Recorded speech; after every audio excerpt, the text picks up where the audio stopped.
Salut à toutes et à tous, c'est Azura. Je suis sûr que vous aimez quand on parle d'un personnage puissant dans les comics. Aujourd'hui, on va parler d'un personnage ayant comme père un conquérant galactique. Un conquérant extrêmement puissant ayant réussi à faire basculer l'univers d'un simple claquement de doigts. Vous l'avez choisi, on va parler de Tan, le fils de Thanos. Le personnage de Tan est assez récent dans les comics. Il apparaît la première fois dans le comics New Avengers, volume 3, numéro 10, sorti en novembre 2013. A noter que Tan n'a aucun lien de famille avec l'Ordre Noir, qui se font souvent appeler les enfants de Thanos. Tan a été créé par Jonathan Hickman et par Mike Deodato Jr. Étant un personnage assez récent, Tan n'apparaît pas souvent dans les jeux vidéo. Retenons surtout qu'il apparaît dans Marvel Avengers Alliance et dans Marvel Avengers Academy. Bref, maintenant que vous connaissez sa création, on va parler de son histoire. Histoire qui va être découpée en 4 grands points qui sont la jeunesse de Tan, sa quête de puissance, comment il se retrouvera emprisonné et l'ultime bataille entre père et fils. Bref, c'est parti.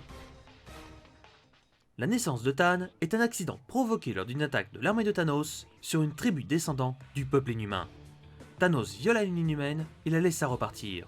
Cependant, la jeune femme garda l'enfant non désiré. Des années plus tard, Thanos apprit l'existence de ce fils non voulu et commença des recherches sur plusieurs planètes.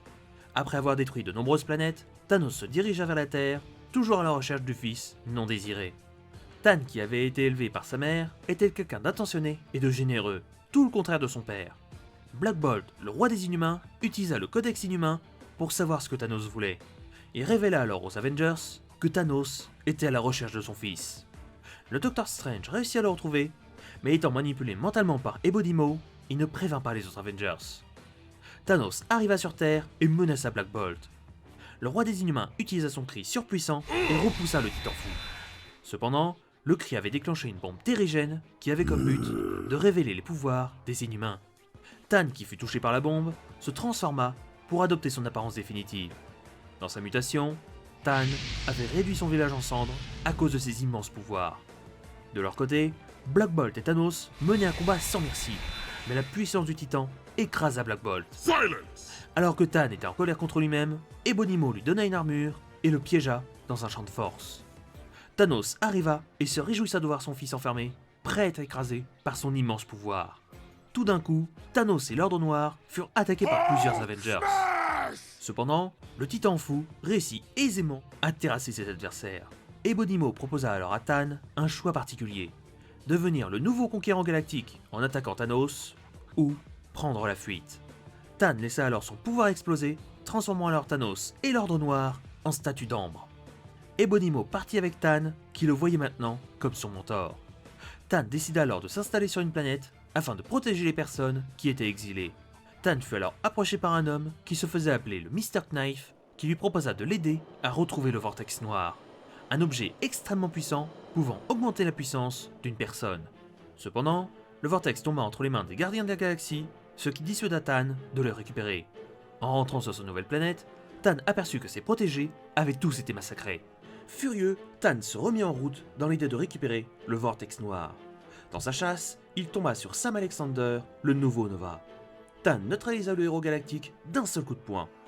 Puis, il utilisa le vortex afin d'augmenter sa puissance. Mr. Knife persuada Tan que les gardiens étaient les vrais responsables du massacre. Grâce à sa nouvelle puissance, Tan réussit à piéger une planète entière et tous ses habitants dans de l'ambre.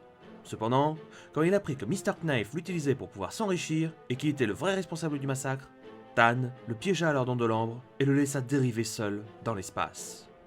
Bien plus tard, Tan, toujours avec Ebonimo, attaqua une planète qui était sur le territoire de Corvus Glaive, un des membres de l'Ordre Noir de Thanos.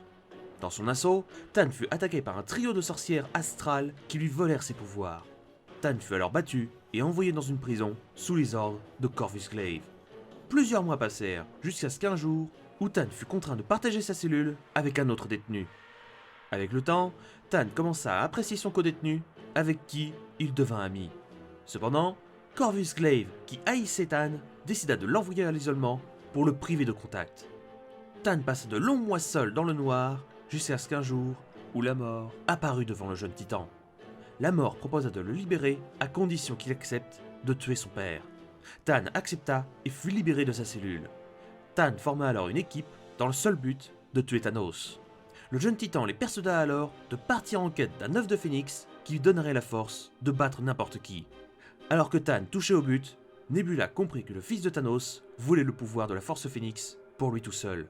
Avant que Tan ne touche l'œuf, Nebula lui tira dessus, le blessant mortellement. Tan mourut et son corps s'écroula sur l'œuf. Alors que tout le monde le pensait mort, la force phénix ressuscita le jeune titan et lui donna la puissance de la force phénix. Tan décida alors d'affronter Thanos. Le titan fou demanda à Tan de ne pas faire confiance à la mort, mais le jeune titan, aveuglé par sa colère, envoya une puissante rafale d'énergie sur Thanos, le projetant à plus d'une centaine de mètres. Tan, devenant aveuglé par sa puissance, commença à détruire plusieurs mondes dans le seul but de satisfaire sa soif de sang. De son côté, Thanos entra dans la carrière divine, une zone mystique où résidaient les 3 sorcières cosmiques, dans le seul but d'obtenir une plus grande puissance. Malgré sa toute-puissance, le jeune titan continuait à craindre Thanos. La mort réussit alors à convaincre Tan de tuer son père. Thanos, qui avait réussi l'épreuve des 3 sorcières, obtint alors une puissance presque divine. Alors que Tan essayait de savoir où se cachait Thanos, il fut écrasé par son père, qui était bien décidé à éliminer son fils.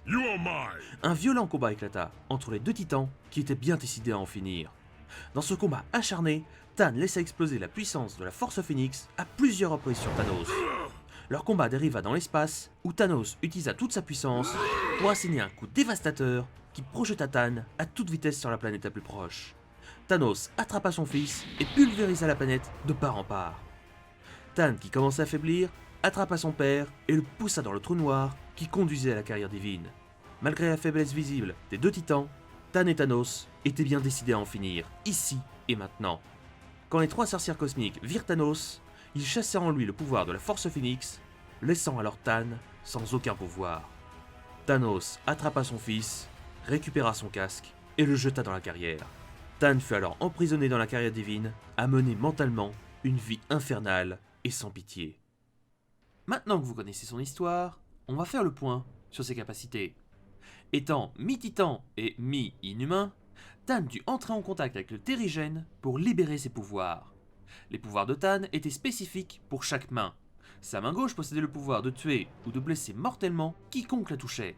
Sa main droite, en revanche, possédait le pouvoir d'emprisonner des personnes dans une prison d'ambre.